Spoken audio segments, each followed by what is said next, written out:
નમસ્કાર TV9 ગુજરાતી સાથે હું છું શિવાની। સૌથી પહેલા વાત કરીએ મહત્વના સમાચારની તો મોરબીના કાલિકા પ્લોટમાં થયેલા ફાયરિંગ કેસ મામલે મહત્વના અપડેટ મળી રહ્યા છે। ફાયરિંગના શૂટરની એટીએસે ધરપકડ કરી છે। અમદાવાદથી મિથિલેશ પાઠક ઝડપાયો છે। 8 ડિસેમ્બરે થયેલા ફાયરિંગમાં એક બાળકનું મોત થયું હતું, ત્યારે હવે ધરપકડ કરાઈ છે।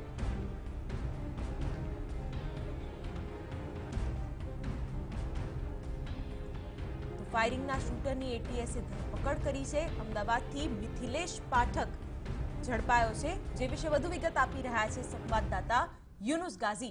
જે યુનુસ, શિવાની 8મી ડિસેમ્બરના રોજ મોરબીના કાલિકા પ્લોટ પાસે ફાયરિંગની ઘટના બની હતી। અંદાજે 40 રાઉન્ડથી વધુ ફાયરિંગ થયું હતું અને તેમાં જે કુખ્યાત ગુનેગારો છે તેઓ વચ્ચે અથડામણ હતી। રિવોલ્વર તથા પિસ્તોલ દ્વારા જે ફાયરિંગ કરવામાં આવ્યું હતું તેમાં 13 વર્ષીય વિશાલ નામના બાળકનું મૃત્યુ નીપજ્યું હતું।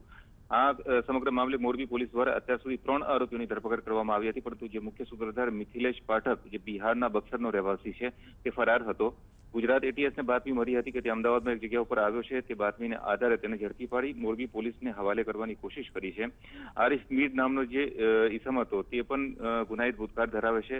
તેની હત્યા માટે આ ફાયરિંગ કરવામાં આવી હોવાની વિગતો ખુલી હતી, પરંતુ તે બચી ગયો હતો અને તેને અમદાવાદ સારવાર માટે ખસેડ્યો હતો।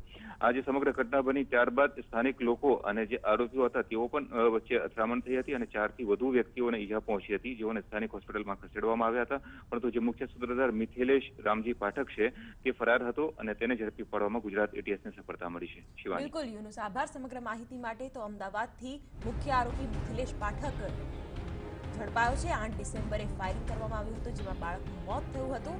મોરબીના કાલિકા પ્લોટમાં આ ફાયરિંગની ઘટના બની હતી।